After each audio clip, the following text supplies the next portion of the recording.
Conversations That Matter is a partner program for the Center for Dialogue at Simon Fraser University. The production of this program is made possible thanks to the support of the following and viewers like you. When we are not properly initiated by our fathers or other male mentors, we feel inadequate, disconnected, distrustful of other men. We develop addictions, chase other men's wives, and feel ashamed of being alive. The only initiation I ever got was from my mother. She walked in on me the first time I was jerking off. She told me how proud she was. Yeah, and the only role models men have is Homer Simpson. Or O.J. Simpson. So, how do men get initiated? One way men have initiated each other through most of human history is by telling stories. Stories of our victories, our defeats, our wounds, our joy, our grief. When we tell our stories, we find our connection to each other. Of course, all of our stories start with our fathers. Joseph Culp, welcome. Thank you. Why did you make this movie? So, yes, I made a film called Welcome to the Men's Group. And Welcome to the Men's Group is a comedic drama. I emphasize drama because it really is one, but we use a lot of humor in it too to get to the drama, about a modern day phenomenon called men's group. And men's groups have been around probably, more or less for the last 40 plus years, but I would say in the last 20 or so, it's really gathered more momentum, it got more recognized, more men came to this phenomenon. What are they doing there? Well, that is the question. What are they doing there? What are they doing there? Men found a need to start coming together and learning how to really talk to each other. And that sounds simple, but it's revolutionary in another sense, being that many of us for many generations, I would say, men, revealing your feelings to one another, talking about your fears in life. These are things that we were trained really not to do. And for very good reasons. We were the soldiers, we were breadwinners, we had to be stoic and be strong, and we don't want men to be weak, which means showing your feelings and being vulnerable on the battlefield. Well, guess what, Evolution is here, and we're changing. And life is changing, and women changed too. And I think the significance of feminism in the last 40 odd years has put a kind of demand on men to investigate their own, way of relating to each other. Masculinity, yeah. So I've been thinking about this. What role also does technology play? Because with the technological advances, the divide between, well, you're a man, you can do this because you need the brawn, the strength, the courage, and all that sort of stuff, that you don't need to have quite so much any longer because technology, balances the scales. And does that throw, what is the role of a man into question? Well, maybe if we are not, the demand is not on us to use our bodies quite in the same way as we did once, through pre-industrial revolution. Maybe we're asked now to find, well, what is the male mode of energy? Where does it apply? How do we utilize it? And what are the things in the warrior energy that are vital and important, but not about destruction or even running a tractor necessarily? So that's all changing. So what are we about now? And that is a question that my film poses. And I think that it's one that a lot of men are wrestling with. You go back not so long ago, probably around the beginning of our lives. I was born, the generation ahead of me had a pretty clear idea of what it meant to be a man. You grow up, you get a career, you get married, you have a couple of kids, you'd learn to play golf, you'd drink an inordinate amount, you might have an aborted affair, you'd bottle up your feelings, and then you'd die of a heart attack. You just said it. You just said it completely. The problem and the crisis of men today is that we have been living with a certain pattern of living that really doesn't serve us. And it has to do with a kind of repression, a kind of keeping it all hid, keeping it down. Men, the suicide rate in men between the ages of, I think, 35 and 55 is off the chart. It's the greatest statistic. Why are they doing that? They're depressed, and they don't know where to go, and they don't know how to talk about their feelings, and suicide is an option. It's an option over 55 too, and it's one where over 50 men choose suicide, I think, 4 times as often as our female counterparts. Thank you for that statistic. It's alarming, and we have to address it. And one way that is being addressed is by male support groups. And there is an activity going on there, a kind of, an exchange going on where it's a safe place to be. You feel that you're with your brothers, and you're invited to open up and share and not be judged. And this has an extraordinarily healing effect on men's psyche. But as we see in your movie, and it's quite funny, but you see how difficult it is for men to get to that point. Yeah. The difficulty needed to be expressed through this film. I didn't want to show a film where everybody has learned the right way to hold a talking stick and to exchange and be all perfect. No, they're stumbling through it, trying to find, how do we deal with the feelings we have and how do we express it in any kind of healthy way. They don't. They're flawed. We are flawed, but we're on our way somewhere, and that's the underlying message of the film. I love that moment where, the fellow who plays Carl goes, I think that you need a barbaric yelp. No, I don't want to do that. No, you need to do it. You need to do it. I'll do it for you. I'll do it for you. And I love the way that he says, so even if I said no, would that make any difference? Because why? Because he needs to do it for himself. The barbaric yawp. Yawp, that's what the it yawp, is. comes from Walt Whitman's Leaves of Grass. He says, I sound my barbaric yawp over the roofs of the world. It's a beautiful kind of affirmation of our aliveness, really. And I know one other movie did something with that years ago, Dead Poets Society. Yes, right. And it was mentioned there. But it always stuck with me from the poem, not even from that film. And I thought, let's have a man do that, and it becomes a ritual, like a rite of claiming one's energy, getting it out, a kind of great affirmation of spirit. And the man that he does it for in the film is really sitting on a volcano. Yeah. So that was a man trying to help another man, albeit in a very strange way. Just got to get you to hang on for a second while we take a quick commercial break. We'll be right back. Larry, may I suggest you try a barbaric yelp? No thanks, Carl, not right now. I think it would help you to do a barbaric yelp. A barbaric what? Yawp. Walt Whitman, Leaves of Grass. I sound my barbaric yawp over the roofs of the world. Male affirmation. Would you like me to do it for you, Larry? If I say no, will that make any difference?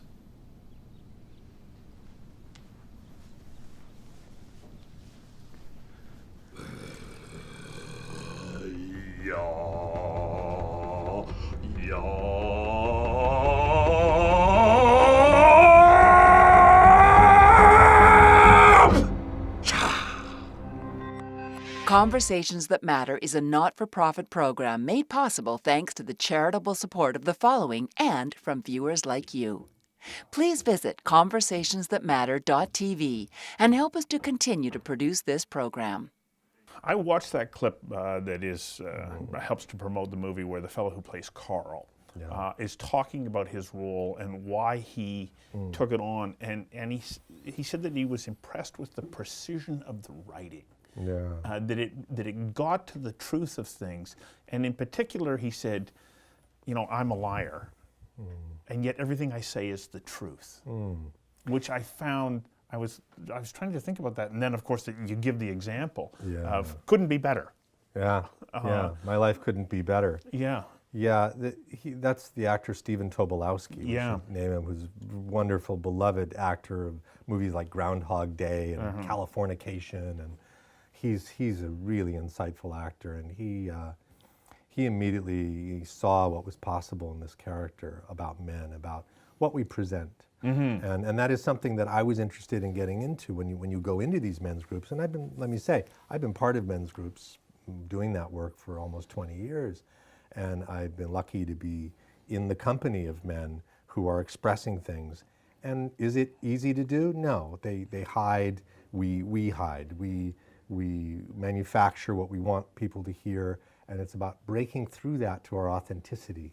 And so what we present is not always the truth, but we have very interesting ways of doing it. My character in the film, when you see it, I'll just say, not a spoiler, but there's stuff going on with that character that is not apparent until well into the film. So when you came to write this, were you drawing on reflections that you've already had, or did it force you to start to become introspective in a way that you hadn't experienced before? Really good question. First of all, I wrote this with a partner, Yeah. and his name should be said. Scott Ben-Yashar is my film partner on this. We wrote it over a period of time, and then we produced it together, and then I directed it. We both were in a men's group together, and I had one experience, and I remember walking out of a group one day saying, if I could only bring an audience into this, bring the public somehow into this experience, I think they would find it incredibly inspiring. So he agreed, and we sat down and started to work it out. And I would say that the experiences in the film it's a fiction. This is a dramatic feature film. The characters are representations of many men that I've known, and I will say including parts of myself. So yes, introspection was necessary. I didn't want to make some kind of Hollywood satire about men, and which this is decidedly not. And even though if you watch the trailer, you see it's quite humorous and there are a lot of things happen, it gets to some extremes. This is a very serious film about the inner workings of men's lives. Well, and it required me to go there. Right, it is social commentary, and that sort of brings me to something that I was thinking about. What role do independent films like this play in helping us to examine where we're at from a societal perspective that we haven't had before? Like, we're in a new space here, and what you're doing is on the leading edge of that. Oh, I appreciate that. I believe so. I think we're in a place where right now, one of the most wonderful things that's happened in the last few years is that documentaries are so available now. I mean, you can remember, as I do, like a documentary, you'd be lucky to see it late night on a television or, in a theater, going to see it, never, And now with VOD and the whole, plethora of digital platforms, we can see documentaries, and people love it because they want to see about life. That is a kind of, a kind of directive for us independent filmmakers to say, can we make our stories also more in depth about humanity, more on the edge of what is really happening? And Welcome to the Men's Group is definitely trying to do that. This is our second break. We'll be back in a moment. Carl lies. Carl lies a lot in his life. But Carl lies the way we lie. And when I went through the script, it's so carefully written. Carl does not say anything that's not true in all of his lies. Every lie he says is still true. Good news. I am now working on a project that when it goes through, it will be very big. I'm working with China. Conversations That Matter is a not-for-profit program made possible thanks to the charitable support of the following and from viewers like you. Please visit conversationsthatmatter.tv and help us to continue to produce this program. What else was going on in your life, your relationship with your own father and so on, that made you say, okay, I need to address this issue? I can remember being a younger man and feeling very confused, just about what does it mean to be a man? I grew up with a very strong father. He was a famous father. He was an actor, Robert Culp. I grew up in that shadow to some degree. It was a blessing, but also there's a bit of a curse there. Because the expectations are high. Expectations are high. People see him before they look at you. all of that, and yet I went into the same business. I had the calling to be an artist, to be an actor. And so I found myself, and also, you know, there were wounds in my childhood. You know, he wasn't there very often, you know. We had a strong love for each other, but, you know, there was a distance. And I talk about that in the film. About how fathers can be distant. Some can be critical also. And we carry those wounds, and I had them. And I'm not, you know, afraid of talking about that. The movie speaks clearly to it. And so I went in search of something that would heal those wounds or connect me to mentoring, to a kind of missing piece. And in the 90s, the great poet Robert Bly wrote a book called Iron John. And it spoke to male grief and wounding and how we could use mythology and storytelling and look at the poetry to look at our inner lives and really find resource there. And he really advocated men's groups. I started going to them. I went to conferences. Michael Meade, another great storyteller who was talking about men's issues. And I got really turned on by it, and I sought out the men's groups.